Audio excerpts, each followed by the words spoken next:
আশা করি তোমাদের প্রত্যেকের বাড়িতেই কম বেশি কামিনী গাছ আছে আর অনেকেই এই গাছটাকে পছন্দ করে। এই একটা গাছ বাগানে থাকলে কিন্তু বাগানের পুরো রূপই চেঞ্জ করে দেয়। এত সুন্দর গাছ, যে গাছ হচ্ছে খুব বেশি বেশি করে ফুল দেয়। এই গাছের পরিচর্যার জন্য আমি মূলত যেটা ব্যবহার করে থাকি সেটা হচ্ছে গোবর সার।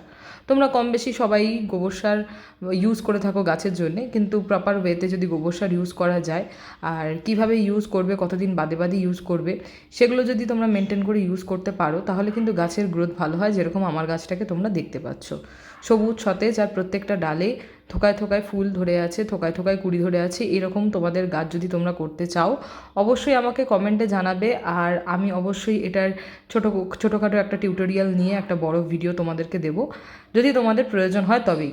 আর দেখতেই পাচ্ছ গাছের কাণ্ড কত বড়, কত মোটা মানে কাণ্ড হয়েছে। আর একটা 6 ইঞ্চি 8 ইঞ্চি 6 থেকে 8 ইঞ্চির টবে এই গাছগুলো লাগানোই যায়। একটা গাছ বাগানের জন্য এনাফ। তো তোমাদের এই ভিডিওটা কেমন লাগলো অবশ্যই আমাকে লাইক, শেয়ার, সাবস্ক্রাইব করবে আর কমেন্টে জানাবে। টাটা।